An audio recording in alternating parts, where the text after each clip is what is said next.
The August morning in 2006 began with an unusual disturbance in the quiet Riverside neighborhood south of Los Angeles.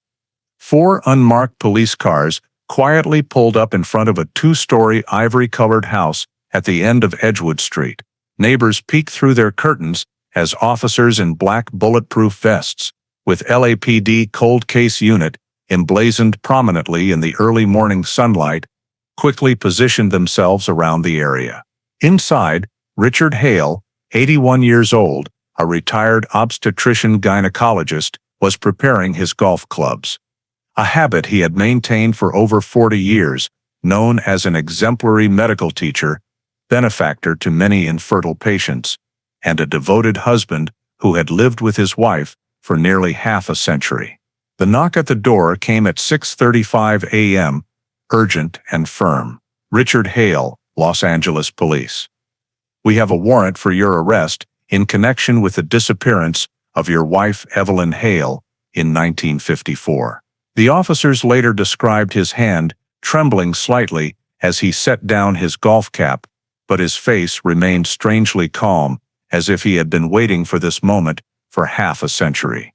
Before diving deeper into the story, don't forget to subscribe to the channel and hit the notification bell so you don't miss the latest cases. Sunday morning in March 1954, the Brentwood neighborhood, west of Los Angeles, was still covered in a thin layer of fog blown in from the ocean. The early morning light filtered through the rows of palm trees, reflecting off the quiet Spanish-style houses along Maple Drive. In the 2-story house at the end of the street, obstetrician-gynecologist Dr. Richard Hale had just woken up and was coming down the stairs, where a cup of cold coffee still sat on the kitchen table. The small radio was still playing the familiar notes of Nat King Cole, but that morning the house felt unfamiliar, quiet enough that he could hear the wall clock ticking each second. Evelyn, his wife, was not in the kitchen or the living room. Her robe was draped over a chair, her slippers neatly placed on the floor, her coffee cup still full. On the table was an unopened copy of the Los Angeles Times, still in its wrapper. He called softly, "Evelyn?" No response. The door to their 6-year-old daughter Claire's room was ajar. The little girl rubbed her eyes and said in a sleepy voice, "Mom said to keep sleeping, she's going out for some air." Richard forced a smile and gently closed the door. But as he looked around, he realized his wife's small purse was also missing, and the front door was slightly ajar. He stepped out onto the porch. The morning air carried the smell of sea salt and damp asphalt. Their green Ford was still in the garage, the keys on the kitchen table. The sky was gradually lightening, and none of the neighbors were up yet. He walked around the yard, softly calling his wife's name, hearing only his own echo in return. By nearly 8 o'clock, anxiety began to creep into his voice. He picked up the phone and called the clinic in Beverly Hills. The on-duty nurse said no one had seen Mrs. Hale for her morning appointment. He called a few close friends, then even St. Monica's Church where she often went. But everywhere the answer was the same: no one had seen Evelyn. Inside the house, everything was exactly as it had been. The bed neatly made, towels folded neatly, her leather wallet still in the drawer with money and papers. There were no signs of preparation for a trip. A sudden gust of wind blew through the door, knocking the newspaper off the table. It spun a few times and then lay still. The family photo frame with Evelyn in it, tilting slightly in the dim light. Richard stood motionless in the middle of the room, a feeling of emptiness spreading through his chest. He picked up the phone, took a deep breath to stay calm. The operator's voice came on the line. "Brentwood Police Station, how can I help?" He spoke slowly, hoarsely and haltingly. "I need to report a missing person. My wife Evelyn Hale went out this morning and hasn't come back." The static hum of the phone line had just ended, and Richard still held the receiver in his hand for a few more seconds. The duty officer on the other end had just confirmed they would send someone right away. He set the receiver down on the table, then sank into a chair, his hands clasped together. The ticking of the living room clock sounded steadily, stretching out each minute of waiting. Outside, the sunlight had begun to shine down on the palm trees, causing the thin fog to gradually dissipate from the quiet Brentwood neighborhood. About 30 minutes later, the sound of a patrol car echoed outside on the street. Two police officers in blue uniforms stepped out, their caps neatly in place. One was tall, with graying hair, introducing himself as Sergeant Donald Pierce.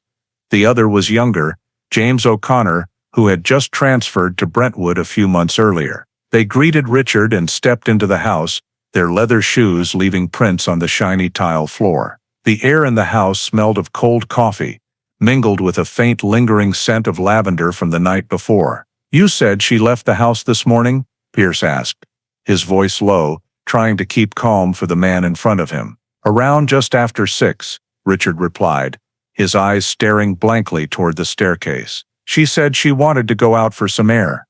I thought she was just taking a walk around the block."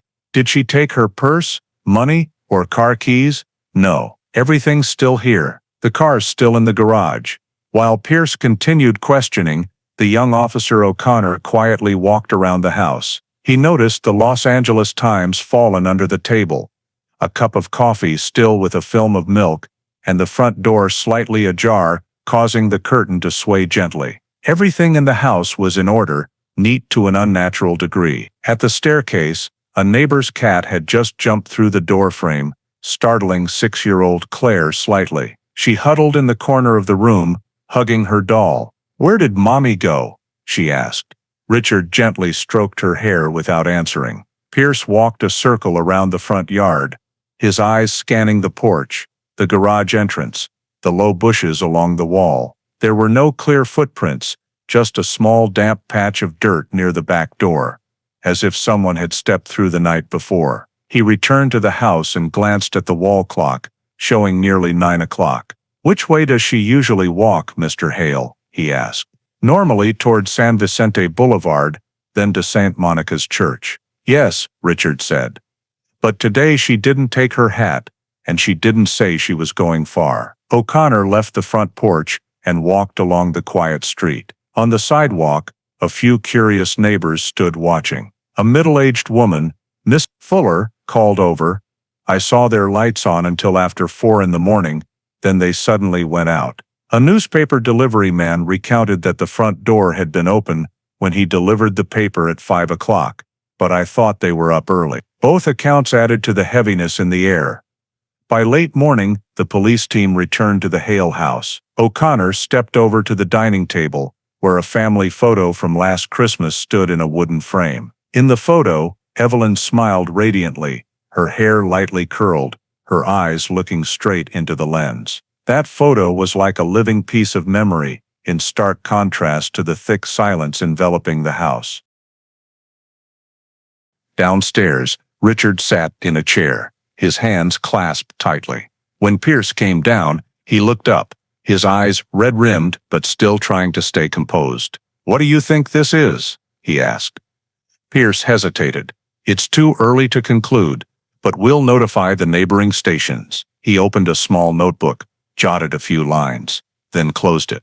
"If she returns, or anyone calls, please let us know right away." Before leaving, O'Connor handed back the photo of Evelyn that Richard had just found. "We'll need to use this," he said. Richard's gaze lingered on the woman's face in the photo one more time, then he slowly nodded. As the door closed, the sound of the police car engine started up outside on the street, fading away in the glaring sunlight. In the house, only Richard and his little daughter remained, silently looking out the window, where the thin curtain still swayed gently in the sea breeze. That afternoon, the radio aired a short news bulletin.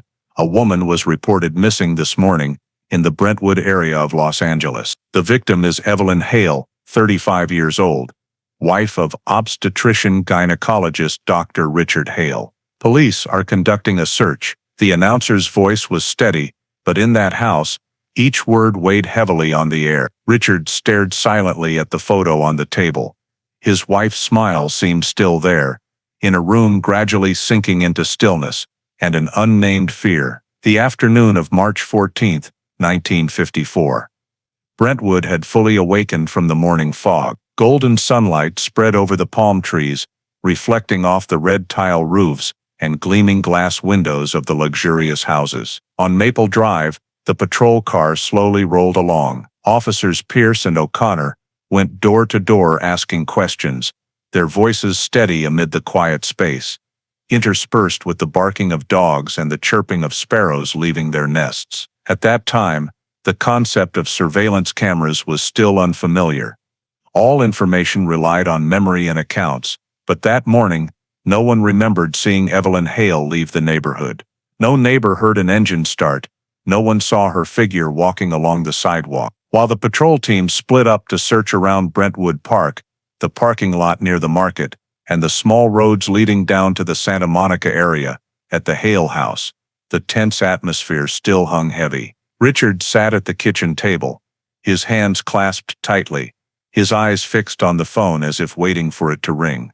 Every time a police car passed by, Claire would peek through the curtain and ask softly, "Have they found Mom yet, Dad?" He would only reply, "Not yet, sweetie, they're trying." His voice remained even, not trembling, not hurried, as if he were reassuring himself more than his daughter. Around noon, an inspector from the Area Investigation Unit, Raymond Keene, was assigned to assist. He was a man in his 50s, with a suntanned face and a slow gait but sharp eyes. Keene walked a circle around the house, pausing at the back door to closely examine the wooden frame.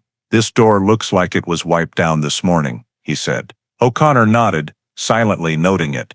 They expanded the search area by a few more miles, passing through the roads connecting to San Vicente Boulevard, St. Monica's Church, and even the Brentwood Country Mart Market. But whether vendors, waitstaff, or trolley drivers, no one remembered seeing a woman in a beige coat and small purse that morning. By early afternoon, a mounted search team was deployed around the parks near Santa Monica Canyon. The horses left hoofprints on the damp grass, blending with the faint sunlight and wind blowing from the sea. The officers combed every section of the canal, every drainage ditch, but there was no sign of anything, no scarf, no purse, nothing belonging to Evelyn. At the house, Richard continued cooperating with the police, his voice as steady as that morning.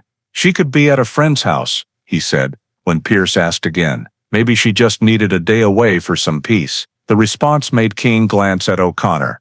A brief look but enough to convey understanding.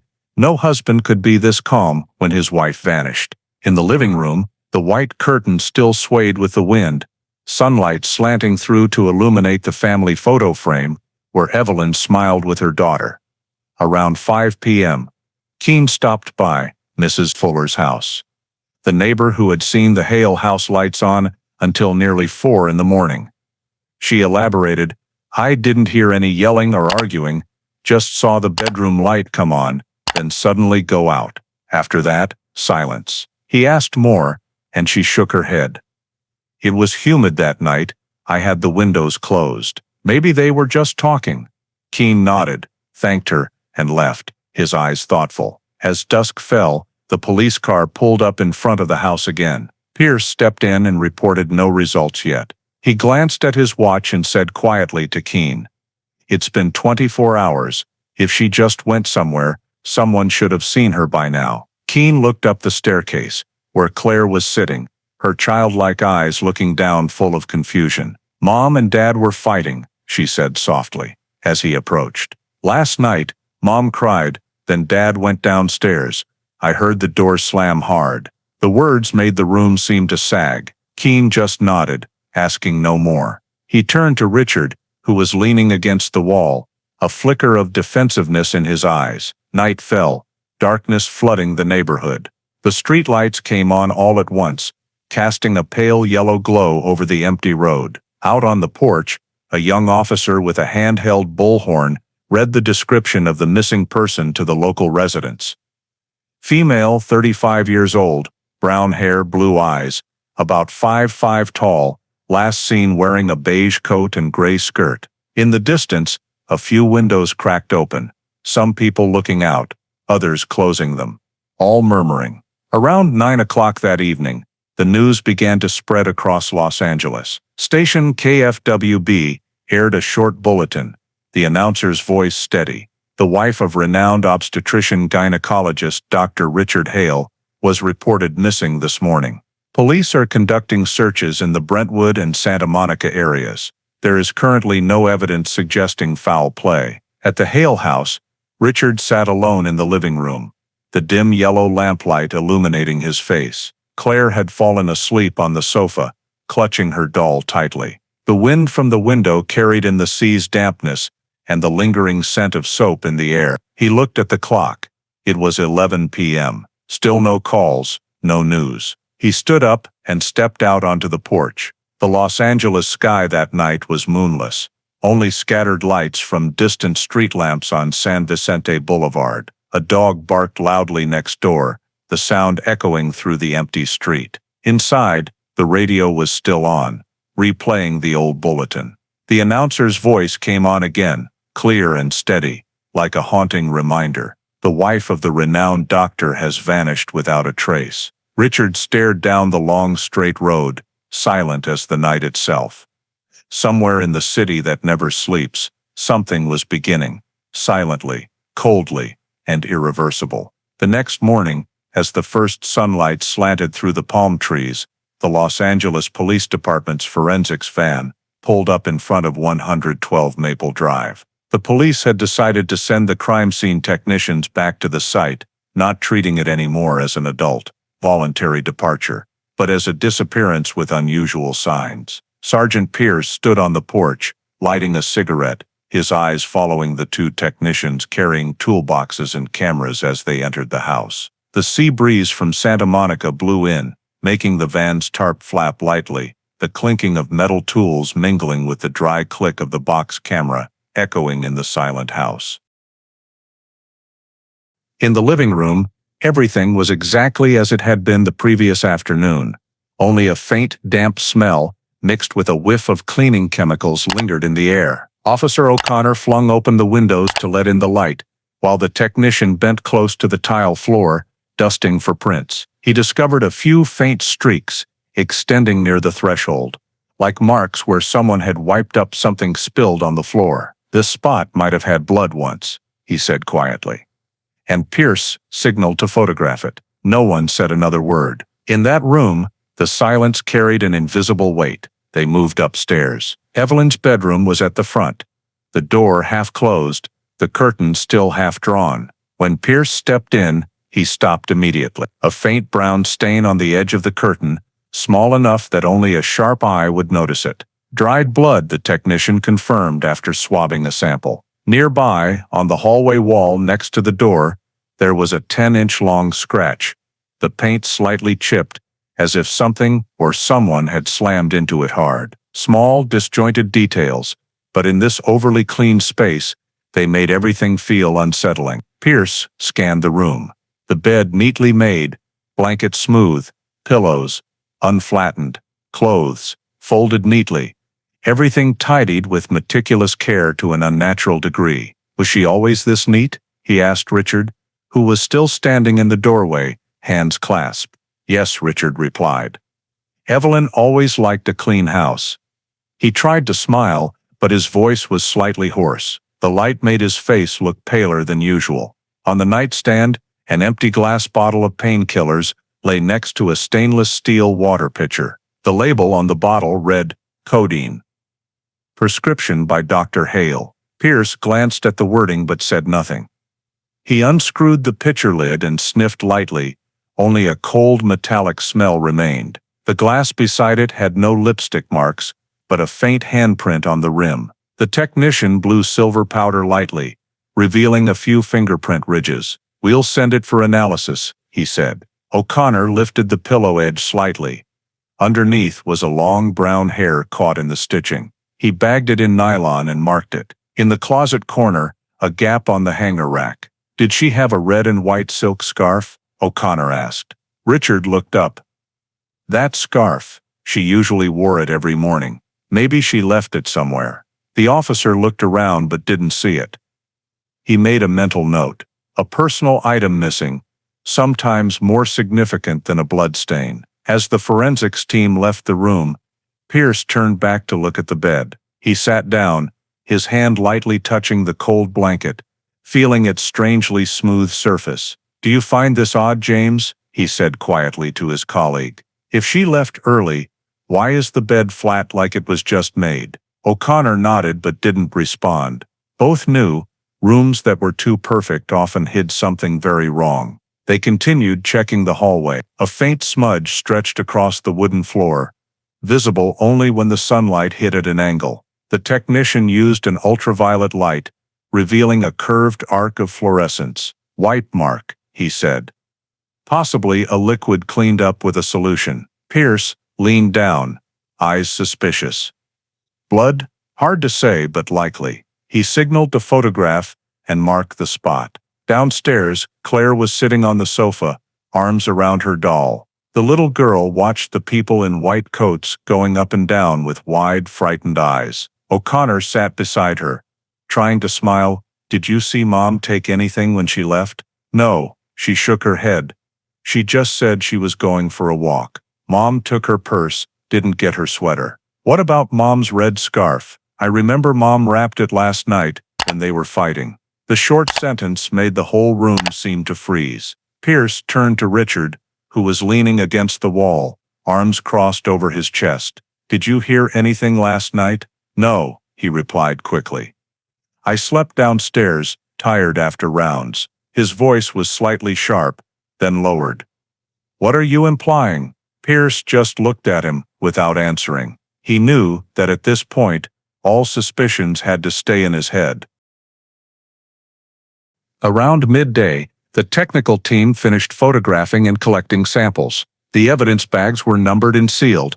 A curtain with dried blood, the empty pill bottle, the stainless steel pitcher, a chipped paint fragment from the wall, the hair strand, and notes on the missing silk scarf. They left the house in silence, leaving only Richard standing alone at the door, watching the forensics van roll down the hill. The midday sunlight streamed in through the window, illuminating the dust motes floating in the air. Evelyn's bedroom remained tidy and neat, as if waiting for its owner to return and finish the unfinished arrangements. But beneath that layer of calm, the scratches, dried bloodstains, and missing scarf were telling a different story. A story that, though no one had said it aloud, everyone could feel something very bad had happened right in this house. The next morning, sea fog rolled into Brentwood, veiling the roadside palm fronds in haze. As the forensics team finished their interior examination, an expanded search order was issued. LAPD patrol cars moved along the coastline, from Santa Monica Pier to Pacific Coast Highway, then up the red slopes of Topanga Canyon. No one believed this was just a woman running away anymore. The Hale house's absolute silence had made everything else, the sea, the wind, the roads, suspicious too. At Santa Monica Pier, officers walked along the pier, questioning every fisherman, every kiosk owner, every street vendor. No one remembered seeing a brown-haired woman in a beige coat strolling that morning. The steady waves crashed below the wooden planks, mingling with the clinking metal of fishing lines, tapping the railings. On the beach below, two mounted officers slowly patrolled the water's edge, searching for anything suspicious washed ashore. A scrap of fabric, a purse, shoes. But the sand held only seagull footprints and the sharp smell of salt. By midday, a patrol unit turned into the Santa Monica Canyon slope. O'Connor, the youngest in the group, was the first to notice a small glint flashing among the wet grass. He bent down, threading his hand through the weeds, and pulled out a cream-colored leather item, darkened by water. It was a woman's small, old purse, the metal clasp scratched, the strap half torn as if yanked hard. O'Connor set it on the car trunk and opened it carefully. Inside was soaked, the lining stuck with mud and debris, containing only a folded sheet of paper, a faded appointment slip printed with E. Hale and the date. No wallet, no money, no rings, no lipstick.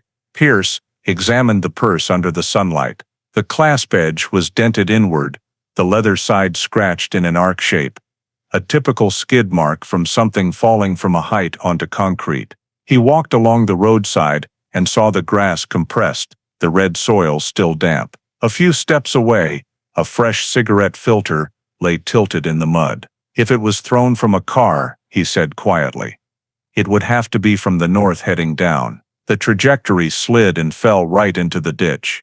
O'Connor tried to simulate it. He stood near the edge, tossed lightly toward the ditch side. The purse fell, scraped the roadside edge, then rolled right to the original spot. No need for a conclusion, both understood. The purse couldn't have fallen naturally. It was discarded, and whoever threw it clearly wanted it gone. Other teams continued searching along the Pacific Coast Highway. A tow truck dragged a net through the drainage ditch, pulling up a few rags, empty cans, rotted rubber gloves.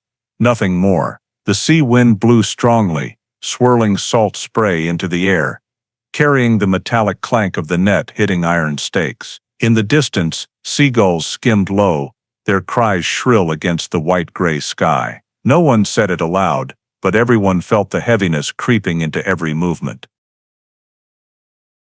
By afternoon, the search team was redirected to Topanga Canyon. The red dirt road wound through brittle chaparral bushes, dust thickening with every crunch of tires. 2 bloodhounds sniffed along a scent sample taken from Evelyn's handkerchief, but after a few circles, they only barked lightly and wandered off, picking up no clear trail. At a rocky crevice near the dry creek, O'Connor shone his flashlight down, only trash and dry branches. The sun lowered gradually, the slanting light streaking the hills with pale copper hues. Not a single other item besides the small purse was found throughout the long day. When the police cars returned to Brentwood, the sky had turned deep purple. Pierce drove in silence, his eyes fixed on the coastal road stretching like a black ribbon. Wind whistled through the window cracks, carrying the smell of gasoline and salt. "What do you think?"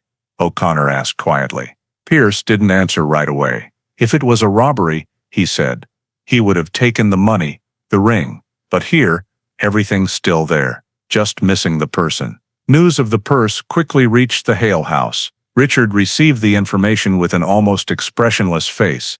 "Was there anything inside?" he asked. "An appointment slip," the officer replied. "That's it." He nodded softly, repeating, "Appointment slip," then turned his back and went up the stairs. Claire, the 6-year-old girl, sat on the chair, watching him go, her eyes bewildered. In Santa Monica Canyon, dusk was falling. The purse was placed into a nylon bag, set in the trunk with a few soil and grass samples. Pierce stood by the ditch again, looking down at the darkened road. Headlights from cars on PCH flashed by, reflecting off an oil slick on the concrete.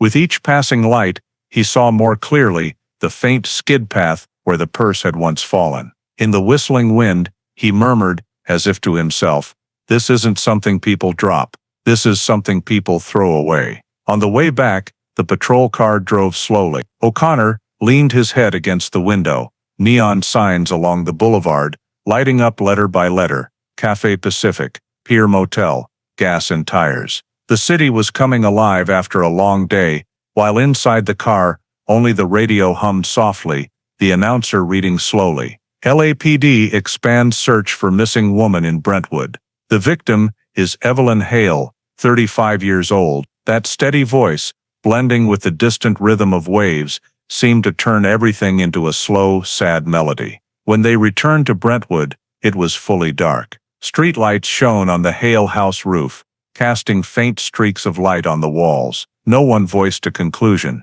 but in the eyes of the entire team was the same thought: heavy, cold, needing no paper trail. Someone had carried that purse far into the night, then tossed it into the ditch, like discarding part of a story. And if a purse could be disposed of so easily, then Evelyn Hale's body, perhaps, was no longer in a place where light could reach. The third morning since Evelyn's disappearance, the Brentwood police station interrogation room was immersed in the cold light of fluorescent bulbs. No longer the gentle questions of the first day. This time they wanted to hear every detail again, every minute, every action in the last night she was seen. Richard Hale sat in the middle chair, white shirt, sleeves neatly rolled up, demeanor as composed as if discussing administrative matters. The light cast down on his face, highlighting a small scratch near his temple. Sergeant Pierce opened his notebook, voice steady.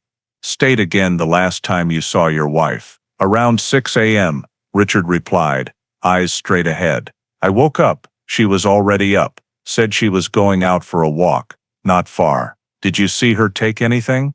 "No, I thought she just needed some fresh air." "What about shoes, coat?" "Beige shoes, beige coat." "That's normal for her." Pierce jotted it down, then looked up. "Are you sure it was 6? A witness says the front door was open around 5 a.m. Richard frowned. "I didn't check the clock. Maybe a bit earlier." In the corner of the room, O'Connor leaned back in his chair, observing. He clearly remembered the clock in the Hale house that the tech team found. A vintage kitchen clock, hand stopped at 3:42 a.m. The hand was slightly bent, indicating someone had unplugged it or slammed into it hard, stopping it abruptly. That time matched Claire's account of hearing her parents arguing and a door slamming. When O'Connor brought up that detail, Richard tilted his head slightly, voice dropping, "The kid's imagining things. She doesn't sleep soundly. Sometimes wine sounds like voices to her." Pierce changed topics, his eyes lingering on the scratch on his forehead. "When did you get that injury?" "Oh, the other day," he replied quickly. "I was fixing the car in the garage, tightening a bolt, accidentally hit the jack." "What time?" "Around noon that day." "Your car is a Ford, right? Anyone witness it?" Richard paused a beat, then said, "No, just me and the boy coming to watch.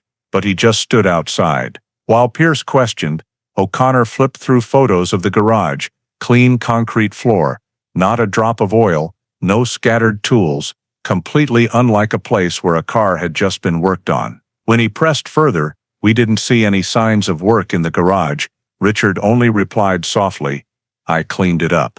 A moment of silence. The ceiling fan whirred, emitting a dry, steady hum. Pierce closed the notebook and looked straight at the man across from him. "You know, all your neighbors say there was no engine noise that night.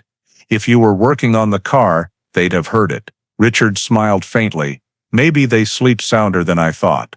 The smile was thin, his gaze sliding down to the cold steel table. After the interrogation, as he stood up, his hand unconsciously touched his temple, right at the scratch. That small gesture, but O'Connor didn't miss it. He watched the man in the neat shirt walk out into the gleaming hallway, feeling that something was off. Every answer from him was smoothly odd, as if rehearsed many times. That afternoon, they stopped by Maple Drive again, to confirm witness statements. Mrs. Fuller, the next-door neighbor, recounted, "No, I didn't hear a car. No voices, no door, just saw their bedroom light go out around nearly 4 a.m. After that, silence, like no one had ever been there." Others in the neighborhood said the same. Brentwood was an affluent area. At night, it was mostly just wind through the palm fronds, yet no one remembered hearing anything else. No arguments, no falls, no hurried footsteps. When they returned to the Hale house, Richard was in the yard, trimming bushes. He raised a hand in greeting, demeanor as calm as if his wife's disappearance was just temporary. O'Connor asked softly, "Do you recognize any other items of your wife's missing besides the purse?" "No," he replied. "Everything's in its place." "Even the red scarf?" He paused slightly. "What scarf?" "The red and white silk one she often wore around her neck." Richard was silent for a second, then said, "I don't remember clearly. Maybe she took it with her." The answer flowed quickly, but his eyes when he spoke darted away toward the staircase where sunlight hit the scratched wall patch. Pierce stood there, silently watching, feeling like in this spotlessly soulless house, something had been erased. As the car left Brentwood, the sky was tilting toward evening. The window rolled down, sea wind threading in with salt air and gasoline smells from San Vicente Boulevard. O'Connor looked out and said quietly, "Do you think he seems scared?" Pierce shook his head. "No, but it's the way he's not scared that's scarier." Both fell silent for the rest of the drive. In the temporary file, the case remained disappearance under suspicious circumstances. No body, no direct witnesses, everything still just suspicion. But in the hearts of those who had walked through that house, they all knew, on the night Evelyn Hale vanished, Something had happened, silently and absolutely, right between those four walls, still scented with her perfume. Fall 1954. 6 months after Evelyn Hale's disappearance, the Brentwood neighborhood had returned to its usual serenity. The Spanish-style house on Maple Drive still stood there, afternoon sun shining on the white walls, the black-painted iron gate always firmly closed. Only occasionally did a few neighbors passing by glance over, wondering if the police would ever return, but they didn't. After dozens of interrogations, a few searches, nights combing the coastline yielding nothing, Evelyn's disappearance officially hit a dead end. No body, no witnesses, no evidence strong enough to bring anyone to trial. In the Los Angeles Police Department's filing room, one September morning, a clerk closed the final stack of papers for the case. Hale, Evelyn, missing person. The woman's name was typed in an old font, neatly centered on the yellow cover. The evidence was carefully sealed in a box. The red and white silk scarf, a few black and white photos of the scene, the empty codeine bottle, a vial with the small blood stain from the curtain, and the transcript of Dr. Hale's interrogation, all sealed with red wax, numbered 12, 1954, shelved among hundreds of other city cases, unfinished stories without endings. Dust settled quickly on the file cover, as if time itself wanted to bury everything. Pierce and O'Connor, the first two to enter that house, had since been reassigned. In the final report, Pierce wrote a short line, "No new findings, homicide not ruled out, recommend archiving." That was all that remained after half a year of fruitless pursuit. The chief signed at the bottom, the red stamp pressed firmly on the paper. Case closed, unsolved disappearance. Around the same time, Richard Hale sold the Brentwood house. He told neighbors that Los Angeles made him unable to breathe anymore. 3 months later, a small notice in the Los Angeles Herald's local section, obstetrician-gynecologist Dr. Richard Hale announces new clinic opening in Riverside. No one mentioned Evelyn, nor did anyone ask. Old patients gradually forgot, new Brentwood neighbors didn't know. And neighborhood life continued as if nothing had ever happened. Little Claire grew up with her grandparents in Pasadena, no longer mentioned in police files. People only remembered that year she had stood motionless in front of the gate for a very long time, as the moving truck with her father's belongings pulled away, the upstairs window wide open, the white curtain billowing out like a final farewell. After that day, no one saw that family return. Time rolled on, the city changed. By the 1960s, Brentwood had sprouted more new houses. Other cases, bigger, louder, dominated the press and public memory. Evelyn Hale's file lay dormant in the LAPD archives on Spring Street, among tall wooden cabinets and the damp, musty smell of old paper. Every time someone opened a cabinet door, the red wax seal still gleamed faintly in the dim yellow light. But no one read it again. Months turned to years. Those who had investigated retired one by one. Pierce died of a heart attack in 1972. O'Connor switched to traffic patrol, never mentioning the Brentwood case again. Richard Hale continued practicing in Riverside, appearing in a few small medical journal articles. He remarried a clinic nurse, bought a suburban home with an orange grove, and seemed to live an ordinary, even dull life. No one asked about his first wife. No one remembered there had once been a woman named Evelyn who vanished from Los Angeles on a March morning. Occasionally, in early-year wrap-up meetings, a young LAPD staffer would open the list of unsolved missing persons cases, skimming past that faded line, Hale, Evelyn, unsolved disappearance, 1954. Then the line would be skipped again, making way for newer, hotter cases. And so, for the half-century that followed, the file remained on the wooden shelf, covered in a thick layer of dust from oblivion. No one knew that, in that red wax-sealed box, the red and white silk scarf remained intact. The fabric silently holding what the science of that era couldn't see, tiny traces of an unnamed crime. But in 1954, it was just a meaningless item lying dormant in the dark, along with a stark conclusion boldly printed on the last page of the file: unsolved disappearance. 2005.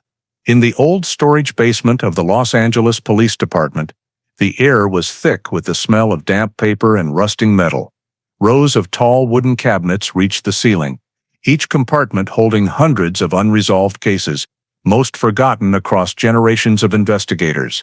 Flickering fluorescent lights cast dust motes dancing in narrow beams.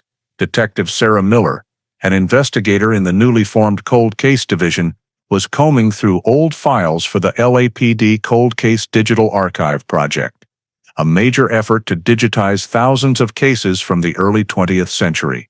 She bent over the box labeled 1954, 1960. Each file brittle like old cookies, the purple ink faded. Rubber-gloved hands flipped through dim labels. Johnson, Leela, missing, 1953. Henderson, Carl, robbery, 1955. Hale, Evelyn, missing person, Brentwood, 1954. Sarah paused. Something about that name caught her attention. The Hale, Evelyn file was typed in an antique font, the final note boldly printed, unsolved disappearance. At the bottom was the signature of Sergeant Donald Pierce, dated September 3, 1954. She pulled the box from the shelf, dust falling in clumps. The lid still bore a red wax seal, rare, as most old files from that era had been opened multiple times for review. The seal was intact, the LAPD logo blurred by years. Sarah carefully pried the wax with a thin knife, the small crack sounding like a breath, held for half a century, finally released. Inside, everything was arranged with astonishing neatness. Right on top was a carefully wrapped oilcloth bag, containing a red and white silk scarf, the edges frayed, but the colors still vivid. Below it was a stack of black and white photos, the Spanish-style house on Maple Drive, the tidy bedroom, the curtain with a faint brown streak, and the nightstand holding the empty codeine bottle and stainless steel pitcher. There was also a typed interrogation transcript, with X marks crossed out for typos, details that made Sarah feel like she was reading a half-finished story someone had abandoned midway. Another small envelope was clipped to the back, pencil-scrawled label faded, letter not sent. She opened it. Inside was a typed sheet of paper, yellowed with age, the words uneven but clear. I feel trapped. I just want to leave. I need air to breathe. No signature, but Evelyn was scrawled hastily at the bottom edge of the page. Sarah set the paper down, silent for a few seconds. She looked around the dim, damp room, where thousands of similar stories lay waiting for someone to read them again. But something in this box felt different. A very real sensation, as if the woman in the photo was looking at her through layers of time. She opened the evidence inventory log. The 1954 notes listed: scarf, fabric, codeine bottle, blood sample, interrogation transcript, photo roll #41. In the remarks section, there was a scribbled handwritten line from a technician of the time: no DNA identification means, organic evidence preserved. Sarah paused there, lips pursing. That was the key.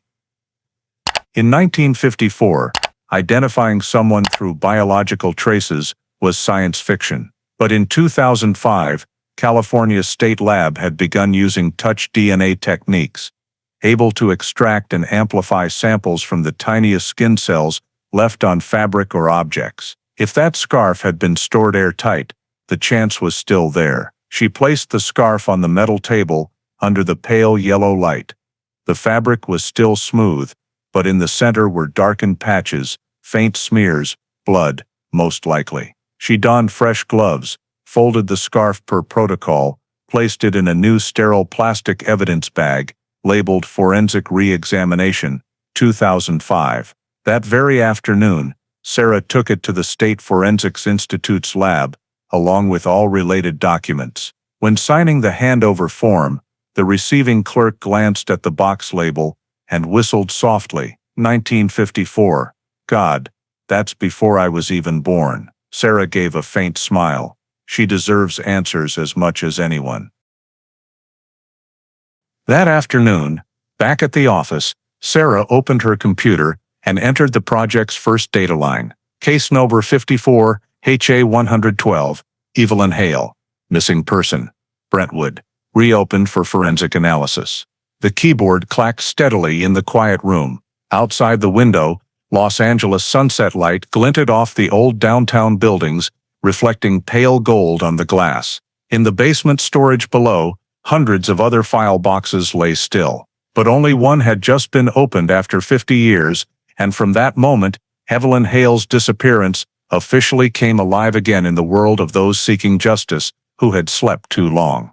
The California State Forensics Institute lab was on the third floor of a windowless concrete building in Sacramento. Cold white fluorescent lights reflected off the floor, where evidence boxes arrived daily from across the state. One early April morning in 2006, forensic technician Dr. Lena Ortiz opened the nylon bag labeled Forensic Re-Examination, 2005. Evelyn Hale case. The red and white silk scarf, sealed for over half a century, now lay spread on a gleaming steel table under high-intensity lights. The musty scent of aged fabric, mixed with preservatives, filled the room. Lena checked temperature and humidity, then noted each step. "The sample's still good," she said, almost surprised. The fabric wasn't rotted, the red color still vivid, the dark streaks in the center deepened by time, but not spread. Under the microscope, each fine silk thread gleamed like veins in blue light.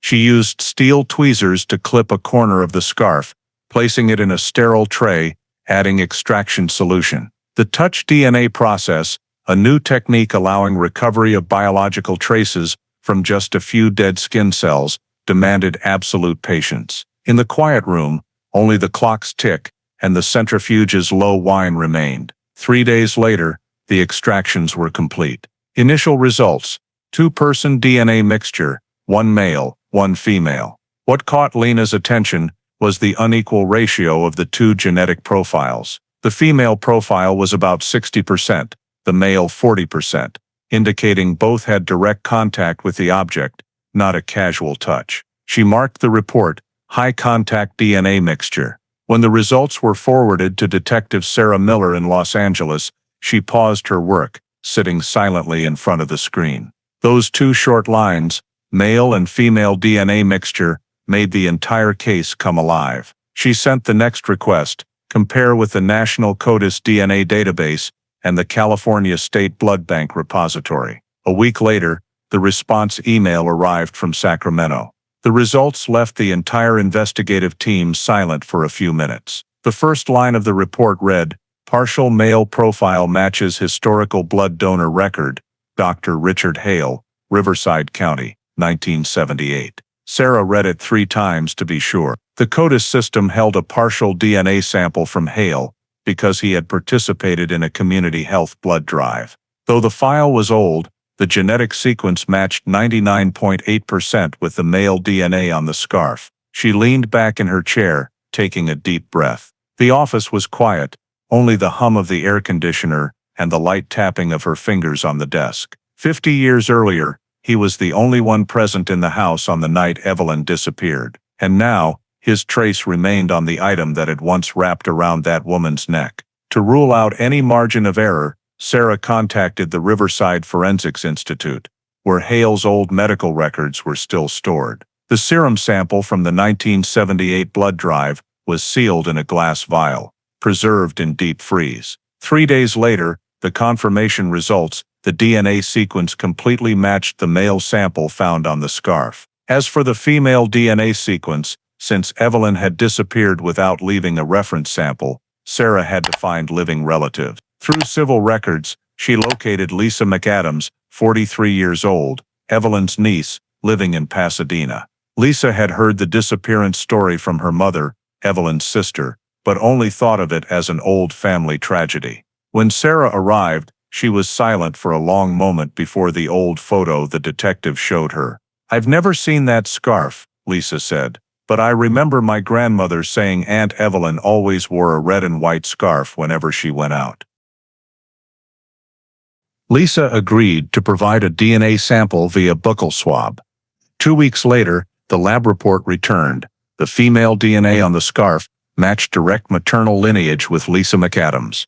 The bolded conclusion line, confirmed maternal lineage match, likely belonging to Evelyn Hale. Sarah finished reading, feeling as if the entire air in the room had grown colder. She stood up, looking out the glass door where the Los Angeles sun was setting behind the old downtown buildings. In her mind, the image of the scarf emerged, the only surviving piece of evidence from a woman who had vanished half a century ago, now speaking what the previous era could not hear. On May 12, 2006, the comprehensive report was officially sent to the LAPD, the final line stating, "The item labeled red white silk scarf contains biological traces of both the victim Evelyn Hale and suspect Richard Hale. Evidence indicates simultaneous handling. Source of DNA consistent with close physical contact." The dry words, but their weight fell heavily into the small LAPD headquarters meeting room. Sarah placed the printout on the table, looking at her colleagues. "Half a century," she said slowly, and the scarf still kept its word. That evening, when everyone had gone home, she stayed alone, reopening the 1954 black and white crime scene photo, the brightly lit bedroom, the curtains stained brown, the flat bed, and the empty space where the woman once lay. Now everything was no longer a vague mystery. DNA doesn't lie. And in the cold room's silence, Sarah knew the disappearance of Evelyn Hale had just entered a new chapter. No longer an unsolved disappearance, but a murder case that had slumbered for 50 years being awakened. LAPD Crime Investigation Unit Lab Room 4, Summer 2006. Pale blue light from the projection screens washed over Detective Sarah Miller's face as she flipped through each frame of microfilm containing 1954 crime scene photos. The black and white film strips trembled slightly under the projector light, details fading then sharpening into focus. The Spanish-style house in Brentwood, the staircase, the bedroom, the back door, and the curtain with the dark smear. For nearly half a century, everything had been just faded images on paper. But now, technology allowed her to reconstruct the scene in 3 dimensions, so once again, the night Evelyn disappeared came alive under the lens of modern science. Sarah zoomed in on each photo corner, carefully marking coordinates in the modeling software. The bedroom gradually took shape, light slanting through the window over the bed, nightstand to the right, curtain with small scratches, the hallway wall with chipped paint patch. Every detail, every gap, was rebuilt to exact scale from the Brentwood County House blueprints in the file. When the image was complete, she activated the blood spatter trajectory mode, simulating blood spray direction based on the 1954 analysis patterns. Thin red lines traced through the virtual space, curving slightly, then stopping on the floor near the bed edge. The blood direction showed the victim was not lying down when injured, but in a sitting or kneeling position, then falling to the right. From that position, a chain of small smears extended into the hallway, running along to the back door. Sarah observed the angle of each spatter, inputting data on height and pressure. The system displayed the conclusion: low-velocity impact pattern, consistent with dragging motion. She typed a note: bloodstains consistent with body being dragged from bedroom into hallway. Further corroboration from the original photos: the hallway floor had chipped paint and a nearly foot-long scratch, right in the position matching the drag path model. Under the lab's fluorescent lights, that scratch was like an old letter written in silence for 50 years. Sarah switched to the back door photo. In the black and white shot, the doorknob was slightly tilted, the bottom edge of the wooden frame darker than the rest. A 1954 technician had marked it as unusual skid mark.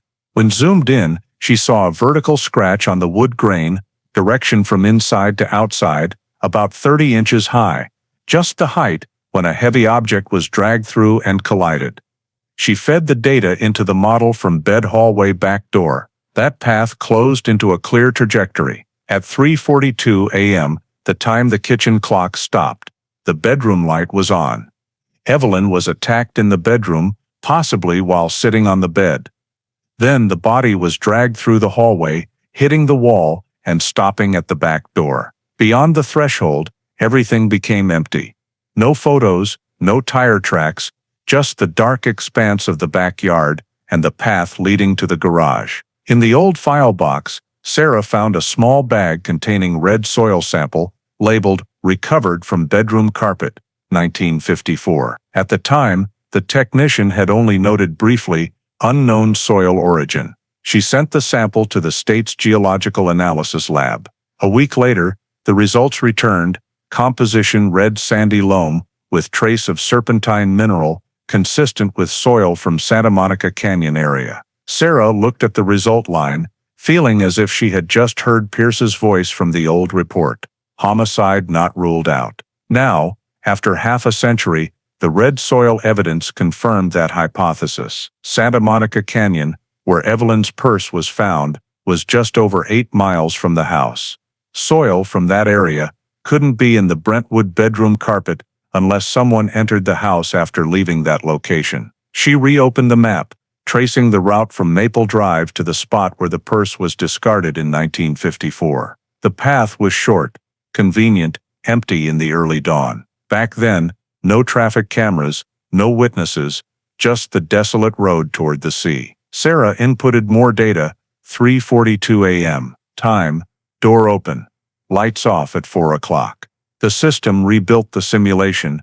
Hale dragged the body to the back door, wrapped in a blanket or cloth, loaded into the Ford trunk in the garage. Then, he left the house around 4 a.m., driving down toward Santa Monica Canyon, where the red soil matched the carpet sample. There, he discarded the purse first, then disposed of the body elsewhere, possibly along drainage ditches, emptying into the sea or the Topanga area. When the model was complete, the Brentwood house appeared on the screen, cold, still. The thin red lines showed the drag direction, bloodstains, and the victim's final position. Sarah stared for a long time, then typed the conclusion into the log. Victim attacked in bedroom, bled out on site, then moved to back door. Soil traces and DNA confirm presence of Richard Hale at time of murder. High likelihood body was removed from scene that night. When she turned off the screen, the 3D model's light faded, leaving the room in a single cold blue hue. Sarah removed her gloves, stood up, and stepped into the hallway. Night wind from Los Angeles blew through the glass frame, carrying the smell of asphalt and, distantly, the sound of waves from the Pacific coast. She knew that from now on, the Evelyn Hale case was no longer a mystery from a previous century. Every blood spatter, every grain of soil, every small detail in that house had spoken, and all pointed to one person: Dr. Richard Hale, the man who thought he had buried his crime under layers of time's dust. Sarah Miller's office was immersed in the dim afternoon light. On the desk, files were spread out, clipped between the forensics report and the yellowed 1954 pages. She looked at the black and white photo of Richard and Evelyn Hale, a seemingly perfect family photo. The husband in a white shirt, standard smile. The wife beside him, slightly tilted posture, bright eyes but unable to hide the tension. Sarah took a deep breath, opening the next file section, what she always considered the final key: finances. Riverside bank data, requested from archives, clearly recorded: 3 weeks before Evelyn's disappearance, Richard Hale signed a $25,000 life insurance policy, a large sum in the 1950s equivalent to over $250,000 today. Sole beneficiary, himself. The policy issued by Western Mutual, effective from March 5, 1954. Evelyn signed the insured party section with a slightly trembling ink line, not entirely straight, signs of hesitation or coercion. Sarah wondered, why would a woman with no serious illnesses, just turning 35, need such high life insurance? And why did the husband, only 3 weeks after signing, become the only one left alive? She reopened the letter not sent envelope found in the file box. The paper had darkened more after 50 years, the typed words uneven, but still clear. Evelyn wrote, "I feel trapped. I just want to leave. I need air to breathe. I can't tell anyone this, not even him." Those lines made the room feel colder. No recipient's name, but at the bottom corner of the paper, a tiny handwritten E, like the silent final period of a woman crying for help. Sarah leaned toward the office window, Los Angeles sunlight shining on the old buildings, evoking the old Brentwood scene, sun, palm rose, and the house with the silk curtain. She imagined that 3:42 a.m. night again, when Evelyn perhaps stood in the bedroom, the red scarf still around her neck, her mind filled with unspoken despair. The motive wasn't just jealousy, Sarah knew that. She turned to Los Angeles County civil records, tracing the Hale's marriage and property documents. One discovery made her pause longer than usual: Evelyn's separation petition, filed on March 11, 1954, just one day before she disappeared. But the file included a note, withdrawn by spouse, request to cancel, March 13, 1954. The one who withdrew it wasn't Evelyn, but Richard himself. He had gone to court, signed to cancel the filing, and taken the original documents home. The next day, Evelyn vanished. She flipped back to the 1954 interrogation transcript, where Richard stated, "My wife didn't want to leave. She just needed rest." That statement now rang differently, not concern, but deliberate denial. Sarah connected the pieces: withdrawn separation petition, life insurance signed close to the disappearance date, and the unsent letter showing intent to leave the marriage. She sketched a small chart on the board: jealousy and control. Witnesses described Richard as calm, reserved, but always wanting to know where his wife went, who she met. Mrs. Fuller said Evelyn had to report ahead if leaving the house. Finances, new insurance policy signed, joint account transferred fully to Richard's name. Psychological, Evelyn's letter and separation filing showed intent to leave, something a man like Richard, who lived by a stable image, could not accept. Sarah set down the pen. In her mind appeared Richard in 1954, the man standing on the porch, composed posture, answering police in a low, steady voice, while his 6-year-old daughter hugged her doll behind him. Someone who could hide emotions that well could also hide a crime. She reopened the crime scene simulation: hallway, bloodstains, red Santa Monica Canyon soil. Everything fit like gears waiting to mesh. When Evelyn demanded to leave, perhaps that very night, they argued. She was struck, then strangled with her favorite scarf. Then, he dragged the body to the back door, loaded it into the car, drove to the canyon area where red soil stuck to the bedroom carpet. There, he discarded the purse, disposed of the body, then returned home before sunrise. Sarah leaned back in her chair, eyes following the whiteboard covered in notes. DNA evidence, scene analysis, financial and control motives, all pointed to one person. But the body still hadn't been found, meaning the case remained the hardest type in investigation work: no body homicide. He aufgefragt, that came to her kamlet, Isial. She closed the file, writing the final line in the investigation log. No body stays silent forever. The question is, when we listen, do we dare believe what we hear? Outside, afternoon Los Angeles, sun streamed through the window, shining on Evelyn's black and white photo on the desk. That woman's smile seemed still vivid, not in memory, but in the truth gradually being called by its right name. June morning 2006.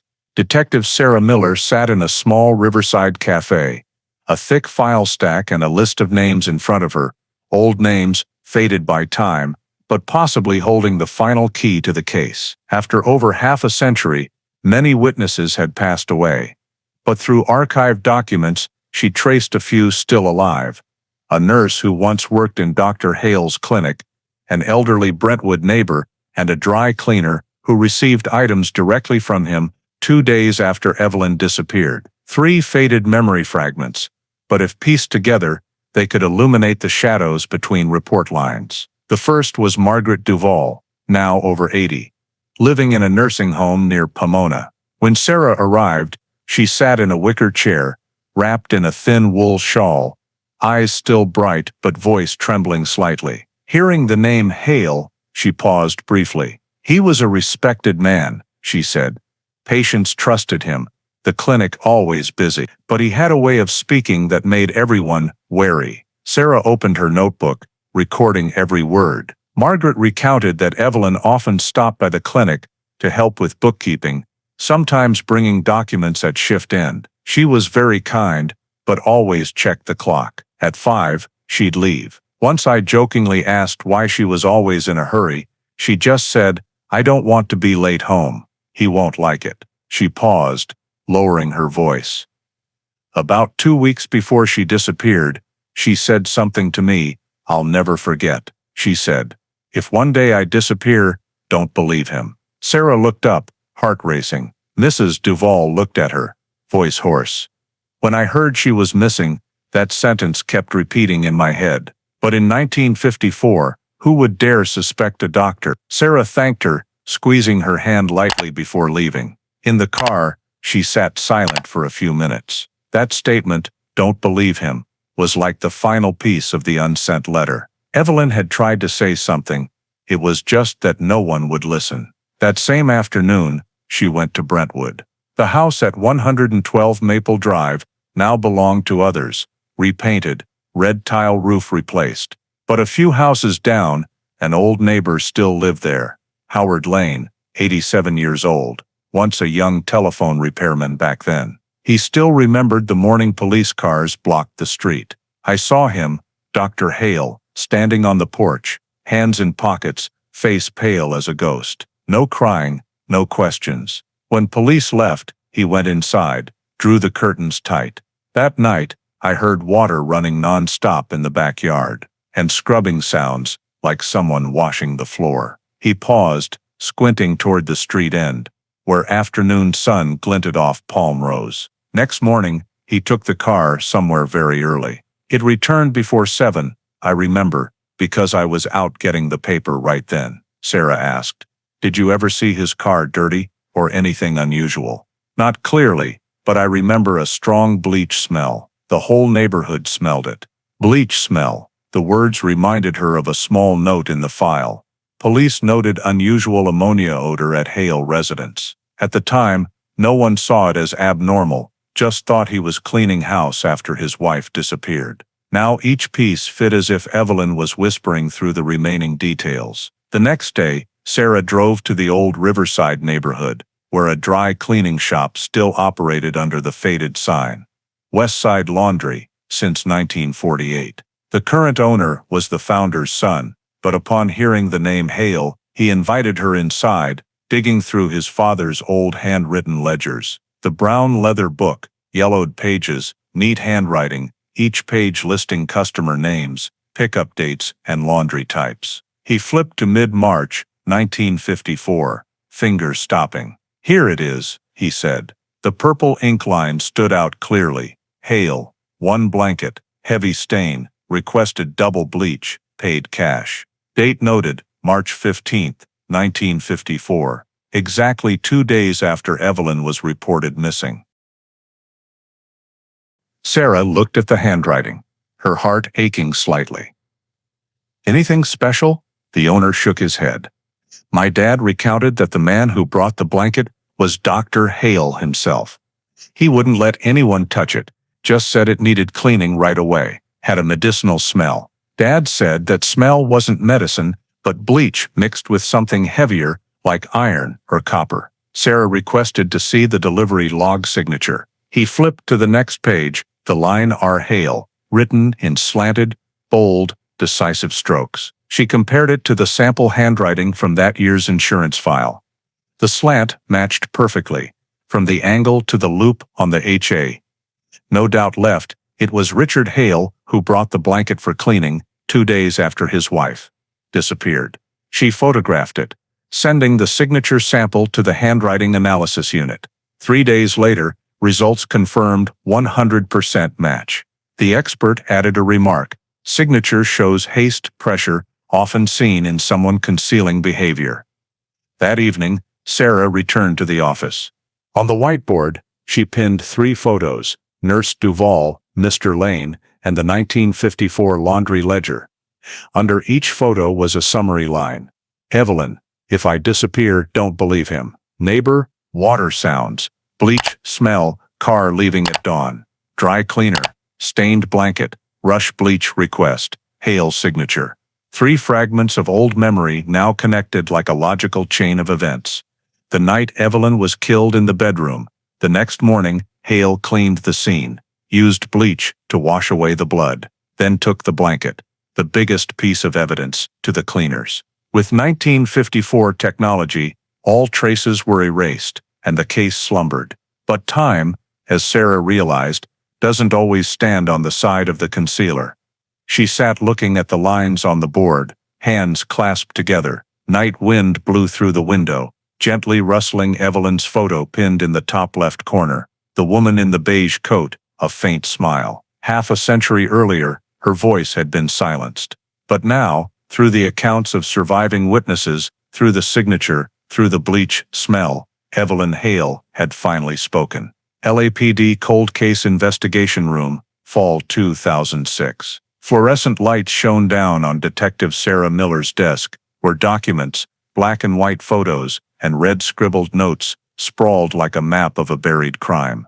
For over a year since finding the 1954 file box, she and her team had turned every page, every period in the Evelyn Hale file. Now, everything converged on one point, the moment when the truth, even without a body, was strong enough to bring a killer to justice. Sarah sat up straight, opening the file marked Prosecution Summary, Homicide No Body Case. On the cover, she had handwritten 6 groups of evidence, 6 vertebrae of the entire case. DNA, the red and white silk scarf, irrefutable scientific evidence, male-female DNA mixture extracted from the fabric, with the male sample completely matching Dr. Richard Hale's 1978 blood donor profile, the female sample matching Evelyn's niece by bloodline.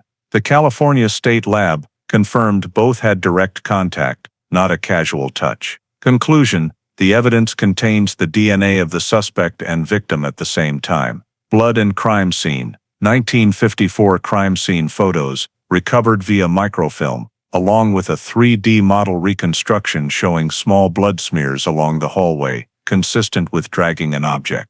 Trajectory analysis and wall scratches confirmed the victim was attacked in the bedroom, then dragged to the back door. The carpet still held a Santa Monica Canyon red soil sample, matching the type from the area where the purse was found. Unsent letter, psychological evidence. The typed letter, opening with "that feel trapped," shows Evelyn intended to leave the marriage. Combined with court records showing she filed for separation one day before disappearing, then withdrawn by her husband. Clear signs of coercion. The letter was her final cry for help, stopped just before she vanished. Finances and insurance.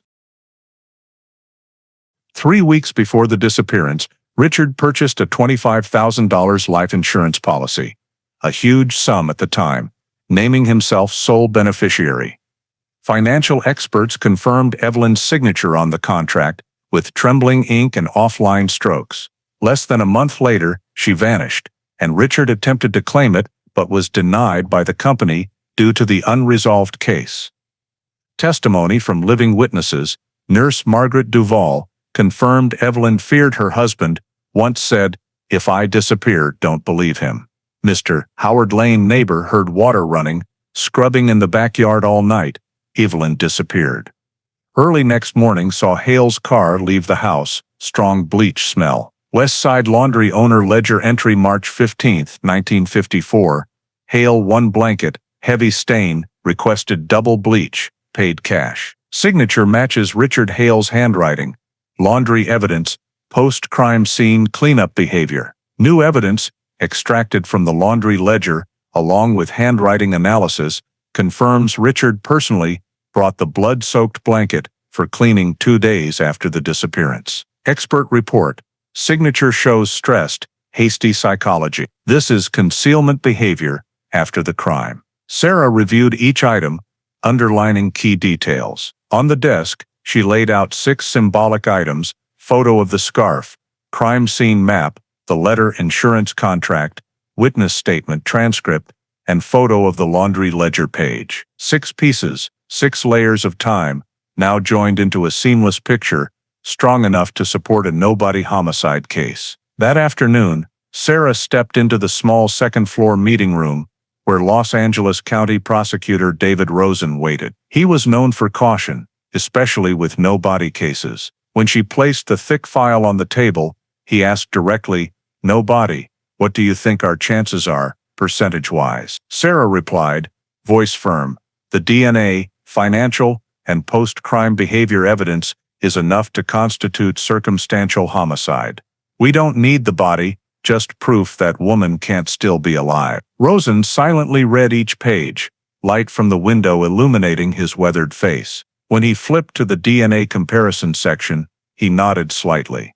"I've seen many cases, but rarely do the pieces fit like this." He paused at the Nurse Duval testimony page, looking up, "If we go to trial, this will be the strongest psychological blow." Sarah nodded, gripping her pen tightly. "I don't just want to close the case, I want to give that woman back her name." 3 days later, the prosecutor's office issued the official report to the Los Angeles Police Department. Based on comprehensive forensic evidence, witness testimony, and behavioral analysis, the prosecutor's office determined sufficient elements to prosecute Dr. Richard Hale for first-degree murder, Penal Code Section 187, despite no body. Recommend preparing arrest warrant. When that line was printed, Sarah knew they had crossed the hardest threshold. A case that had slumbered for half a century was officially revived. That evening, she met the cold case team in the small LAPD headquarters room. The whiteboard in front sketched the Brentwood House diagram, the route to Santa Monica Canyon, and Hale's current residence, a quiet house in Riverside. She said, voice low but clear, "We're no longer searching. Now it's time to arrest." The plan was detailed: 3 unmarked cars, 1 surveillance team in place from the night before, arrest warrant, pre-signed by Los Angeles County Court. Action time, 6:30 a.m., before the suspect left for work. Everything prepared discreetly, no leaks. When the meeting ended, Sarah stood looking at the old photo of Evelyn Hale, the woman in the beige coat, gentle smile. She whispered like a promise, "Tomorrow, Evelyn, you'll have your voice back." Outside, Los Angeles glowed in yellow lights. But in the small cold case office, a different light burned steadily, the light of justice ignited from dusty files over half a century old. The morning of August 15th, 2006. The sky over Riverside was clear, early sunlight shining on the lush green lawns of the quiet South Side neighborhood. In the 2-story stucco house at the end of Edgewood Street, Richard Hale, now over 80, was loading golf clubs into his trunk. He wore a white polo shirt, visor cap, walking slowly but deliberately, the posture of a man long accustomed to leisurely mornings. The garage door rumbled open, and seconds later, the sound of police engines sliced through the quiet air. 3 black cars pulled up simultaneously, stopping at the driveway. Doors opened. 4 LAPD officers stepped out, bulletproof vests emblazoned with cold case unit. Leading was Detective Sarah Miller. She didn't shout, just held up the warrant, voice calm but firm. "Dr. Richard Hale, you are under arrest by order of the Los Angeles County Court for first-degree murder in connection with the 1954 disappearance of Evelyn Hale." Hale froze, his hands holding the golf club, slowly lowering. His face paled, as if the name Evelyn was something he hadn't heard in half a century, now rising from the darkness. "You what?" he stammered, voice hoarse. "My wife disappeared." "How many years ago?" Sarah stepped closer, calmly pulling the paper from her jacket pocket. "I'll read you your rights, doctor. You have the right to remain silent. Anything you say can and will be used against you in a court of law. You have the right to an attorney, or to have one appointed." 2 other officers entered the house. The door slammed shut. They quickly seized a box of medical documents, some family photos, and a small suitcase in the storage closet. In the study, on the bookshelf, they found an old frame, the wedding photo of Richard and Evelyn, faded and dusty. On the desk corner, a neatly folded handkerchief, ivory-colored, possibly an old keepsake, but when the light hit it, the thread color emerged as faded red, eerily similar to the evidence that had indicted him. Sarah approached, opening a thin file, pulling out the photo of the red and white scarf, the DNA evidence found in storage. She placed it on the table, where sunlight shone directly. "Do you recognize this?" she asked, voice cold, but not harsh. Richard stared, his cloudy eyes trembling slightly. He shook his head slowly, lips moving. "No, I don't know anything." "This scarf has your DNA and Evelyn's," Sarah said, each word dropping heavy as stone. "It's been in the file box for 52 years. In that moment, time seemed to stop. His face went ashen, hands shaking, then he sank into the chair. No protest. When the cold handcuff #8 touched his wrists, he only asked softly, "How did you find it?" Sarah replied curtly, "Justice doesn't get lost. It just sleeps." 7:10 a.m. The convoy left Riverside for Los Angeles. Curious neighborhood residents stood along the roadside, watching the LAPD marked cars. An elderly neighbor muttered, "I thought he'd die without anyone knowing." Noon. At LAPD headquarters in downtown Los Angeles, Richard Hale was brought into the interrogation room. He sat at the metal table, hands lightly cuffed, face somber. When the investigator reread the charges, he only bowed his head, silently staring at the floor. At 80, his figure shrank against the cold gray walls, looking like the shadow of his past being dragged into the light. At the same time, a short news bulletin appeared on midday channels. Doctor arrested in 52-year disappearance case. LAPD Cold Case Division confirms arrest of retired obstetrician-gynecologist Richard Hale, 81, for murdering his wife, Evelyn Hale, disappeared in 1954 in Brentwood. The case is considered one of Los Angeles's longest cold cases. The TV footage showed Hale being led from the house, white hair, a motionless face, shiny cuffs glinting in the sun. The anchor's voice steady. "After over half a century, a case thought forgotten has been revived, thanks to DNA technology and the efforts of young LAPD cold case investigators." In the office, Sarah watched the bulletin repeat on the wall-mounted small screen. She didn't smile, just nodded slightly. Half a century of silence finally had its first sound. Outside, Los Angeles still blazed, but in her heart, only one line echoed: Evelyn Hale, no longer missing, but a named victim in a real indictment. LAPD interrogation room, evening of August 15, 2006. The air thick with metal scent and cold white overhead light shining down on the steel table. Richard Hale sat silent, hands still lightly cuffed, back slightly hunched, eyes sunken from age. Across from him was Detective Sarah Miller, face composed, voice low, not raising, not pressing. The two sat facing each other, between them a small red recorder flashing its light. Sarah began in a slow, steady voice, like recounting an old story. "Mr. Hale, we've retested evidence from your wife's disappearance, the red and white silk scarf. Her DNA and yours are both on it. The blood stains in the crime scene photos match dragging a body from the bedroom to the back door. And in the bedroom carpet, there's red soil, type only found in Santa Monica Canyon." She paused, looking straight at the man across. "I want to hear you tell what happened that morning." Hale said nothing. He stared at the smooth, cold table, his thin hands trembling slightly. The wall clock ticked one slow circle, then two, then three. The air conditioner hummed softly, and the room fell into a thick silence. The kind old investigators call the confession wait point. After nearly an hour, Sarah stood, placing the scarf photo on the table. White light reflected off the outer nylon, the faint red streak on the fabric, looking like a long-dried wound. "Do you recognize it?" she asked softly. Hale looked up, staring long at the photo. His eyes blurred, then he whispered, "You still have it?"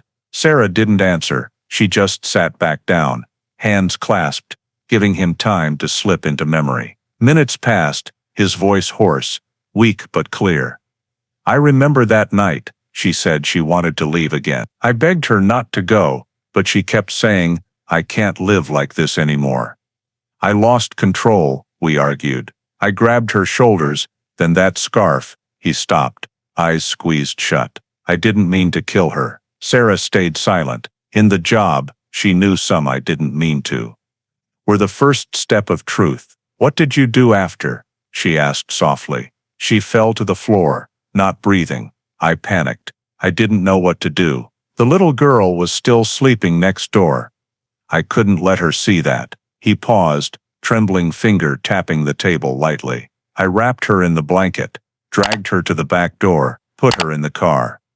"Then where did you drive?" Hale sighed, long and ragged. "I drove toward the sea. The old road, Pacific Coast Highway section not expanded then. I went to the curve, into Santa Monica Canyon, stopped. I thought, if I left her there, rainwater would wash it all away. I just wanted her to rest in peace." Sarah recorded every word. "Where exactly did you leave the body?"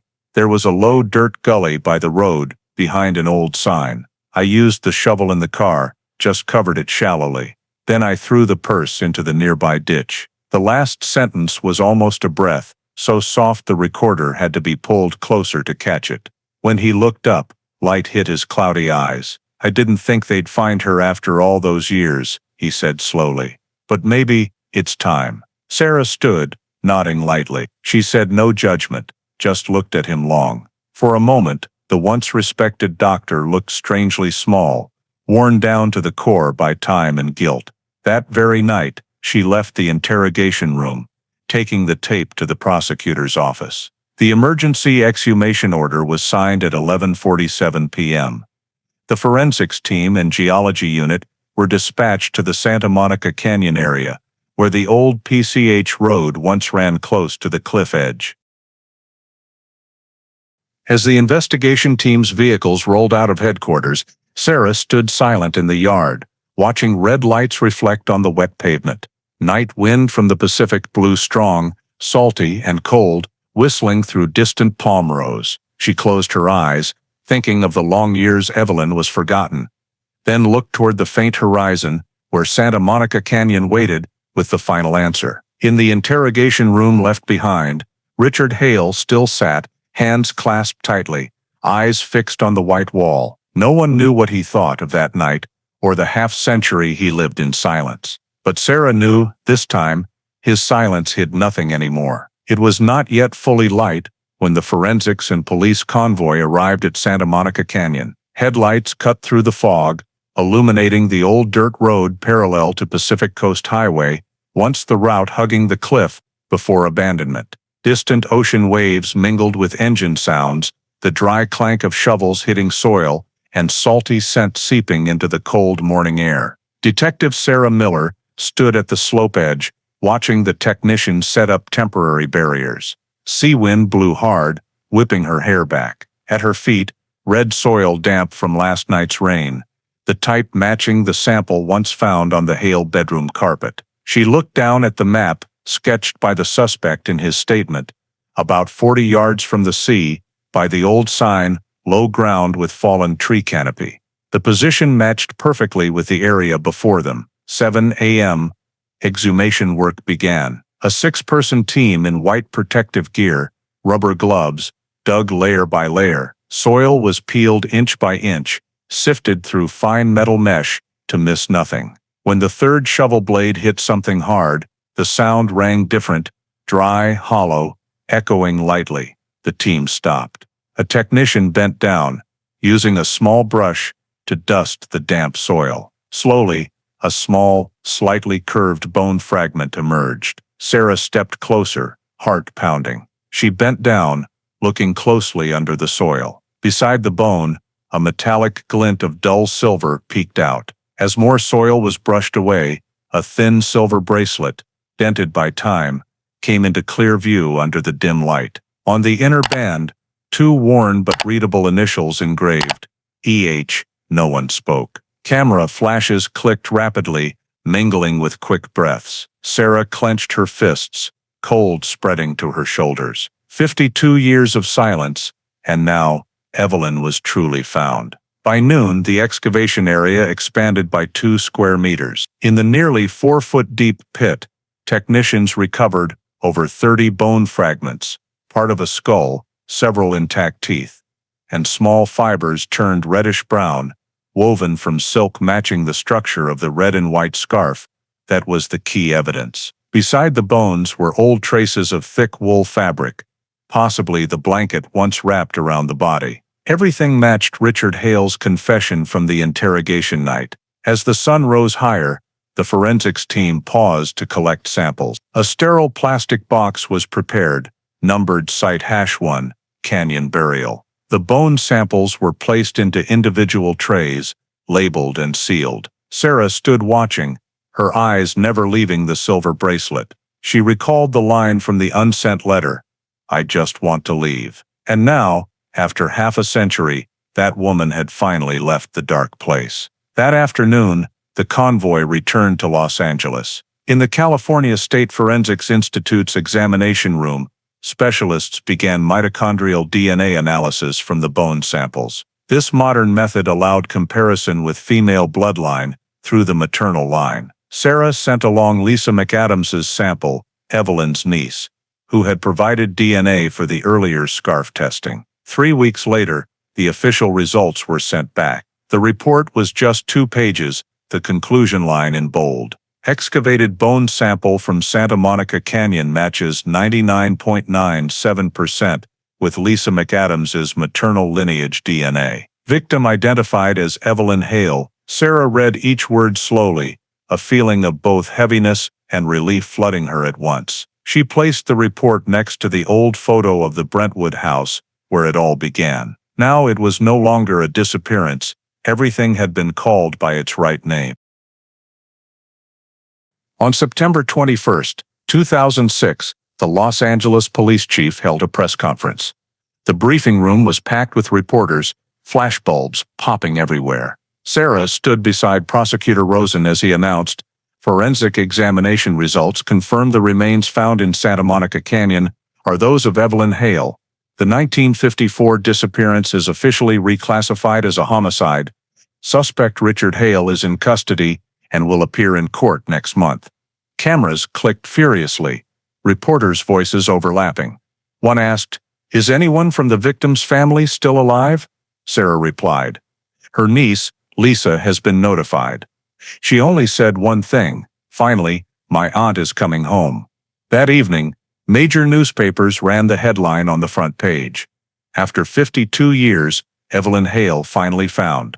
Below it was an old photo of Evelyn in her beige coat, gentle smile, contrasting with the dusty canyon crime scene image. Smaller text recounted the cold case team's efforts, the red scarf, the belated confession of the elderly husband. Sarah held the newspaper, standing by the office window, looking out over the city. Under the yellow lights, Los Angeles bustled on, but for her, that night held a different meaning, like the final piece had quietly clicked into place. In her heart, she whispered, unheard by anyone, "Welcome home, Evelyn." Outside, wind from the Pacific blew in again, carrying a faint salty breath and distant waves. Somewhere among the red slopes of Santa Monica Canyon, that woman had finally been found, and the truth, though delayed by half a century, had found its way back. Los Angeles Superior Courtroom, 7. February 2007. Morning sun flooded through the tall glass, shining down on the wooden benches where reporters crowded, cameras ready for the historic moment. After more than half a century, Evelyn Hale's mysterious 1954 disappearance, the woman who vanished, officially became a murder case, brought to trial. No one imagined a dusty file would one day revive in the new century, forcing the perpetrator, aged nearly a full lifetime, to face the truth he tried to bury. In the defendant's row, Richard Hale, 81, in a gray suit, hunched back, sat silent. On the table before him, he rested his trembling hands together, the old silver wedding ring still there. Thick glasses covered half his face, his eyes sunken. In the heavy air, Los Angeles County Prosecutor David Rosen stood, voice low and firm like the first hammer blow of justice. "Your Honor, today we are not just trying a man, we are closing 52 years of silence." He turned to the jury, 8 women and 4 men, and placed 6 thick files before them, numbered in order. DNA, blood, letter, finances, testimony, laundry evidence. These are the 6 pillars of the case. 6 pieces that, when fitted together, lead to one conclusion: Evelyn Hale did not disappear. She was killed by the man sitting before you. On the large screen behind, the 1954 black and white crime scene photo appeared. The tidy bedroom, curtain with faint brown streak, nightstand with the pill bottle, and stainless steel pitcher. "This is not the scene of someone leaving," Rosen said. "This is where a woman was stripped of her life." He presented the first evidence, the red and white silk scarf. The enlarged image displayed on screen, each thread marked with tiny dots. On this scarf, we found a 2-person DNA mixture. One is victim Evelyn Hale, the other her husband, Dr. Richard Hale. Not just DNA, but epithelial cell marks from the wrist, proving direct contact, not a casual touch. Rosen paused, letting silence hang for seconds, then said, 1954 technology couldn't read the truth, but 2006 could, and the truth spoke. Second evidence, 3D reconstruction images of the Brentwood house, showing blood drag direction from the bed to the hallway, backdoor skid marks, and red soil analysis matching Santa Monica Canyon. Forensics expert Dr. Lena Ortiz took the stand, detailing the bloodstain analysis. The smear patterns showed drag direction, not spatter. That only happens when a heavy object is moved, not a fall. And the wall scratches match a body being dragged through the hallway. When Rosen asked, "Could this have been an accident?" as the defense argues, Ortiz replied curtly, voice emotionless, "No. Neck trauma on the victim proves mechanical asphyxiation from strangulation, impossible to self-inflict, or from a fall." Rosen moved to motive, a photocopy of the $25,000 life insurance policy. He held up the yellowed paper before the court, pointing to Evelyn's trembling signature at the bottom. "This is the death ticket signed 3 weeks before she vanished, with him as sole beneficiary. No illness, no debts, no valid reason, except one: greed and control." Then, he read an excerpt from the unsent letter, his voice dropping, "I feel trapped. I just want to leave. I need air to breathe." Those words echoed in the courtroom, silencing the gallery benches. Rosen looked straight at the defendant. "She said it clearly, and when she wanted to breathe, you tightened your grip." At the defense table, Attorney John Carrington stood, voice mild, trying to evoke sympathy. "Your Honor, this is a family tragedy, not premeditated crime." Mr. Hale admitted the argument, confessed to unintentionally causing death. An accident in anger, not cold-blooded murder. He addressed the jury. He was a doctor, saved lives, his whole career. Is it reasonable to believe he deliberately killed his wife? The prosecution did not object. Sarah Miller, sitting in the front row, just looked down silently. She knew such defenses would come, like in every nobody case. But now they had the body, the silver bracelet engraved EHE, the soil, DNA, and even the confession. She trusted the evidence, the one thing that doesn't lie. The trial lasted 3 weeks. Over 10 witnesses testified in turn. Nurse Margaret Duval recounted Evelyn's warning. Neighbor Howard Lane described the water sounds and bleach smell. The dry cleaner confirmed the ledger's signature was Hale's. Each account chipped away at the wall of silence Richard had built for half a century. When allowed to speak, he said only briefly, "I didn't mean to kill her. Things went too far. I just wanted to keep her." On sentencing day, the courtroom was packed. Morning light flooded the jury box. The foreperson, a middle-aged silver-haired woman, stood, holding a folded paper. Her voice trembled but clear. "On the charge of first-degree murder, we could not reach unanimous consensus. However, on the charge of second-degree murder, we find the defendant guilty." In that moment, the only sound was a reporter's pen dropping. Sarah closed her eyes briefly, breathing deep. Every final piece had clicked into place. Judge Eleanor Marsh, presiding, read the sentence. "The court finds defendant Richard Hale guilty of second-degree murder under California Penal Code Section 189. Sentence, 15 years imprisonment." The gavel struck 3 times, echoing through the large room, ending a 52-year case. Hale showed no reaction, just bowed his head, thin hands gripping the chair edge. As officers led him away, His eyes briefly met Sarah Miller's, not angry, not fearful, just like a man exhausted after half a century fleeing himself. Outside the courthouse, the press crowd waited. Afternoon headlines appeared on newsstands. Guilty after 52 years. Justice for Evelyn Hale. Below the photo was the subhead, Cold Case Team brings closure to one of Los Angeles's oldest mysteries. Sarah stepped out of the courthouse, sunlight glaring, cameras flashing. She made no statement, just said softly to a colleague, "We didn't just close the case, we closed the fear." That evening, she returned to the cold case office. The small room full of yellow lamplight. On the desk were still Evelyn's old photo, the letter, and the clean silver bracelet. She placed the photo back in the file, sealed the box with new tape, labeled Case Closed, 1954-2007. Then, she turned off the light. In the remaining glow, the words on the file cover gleamed, not just an end to a case, but proof that no matter how long time stretches, justice never loses the trail. March 2007, just 2 weeks after the verdict. Los Angeles was still reeling. From the quiet Riverside neighborhood where Richard Hale once lived, to the hospital corridors where he practiced, talk was non-stop. On morning TV news, broadcasts opened with the same line.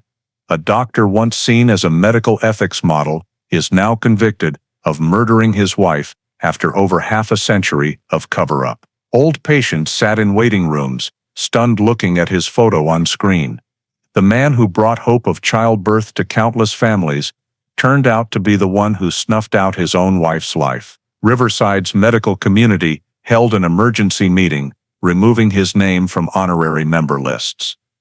An elderly doctor said through tears, "We respected him, sent students to learn his professional spirit, never imagining we'd learn a different lesson, that reputation can't replace ethics." A small clinic where he once worked was covered in flowers and handwritten letters from patients, half sympathy, half outrage.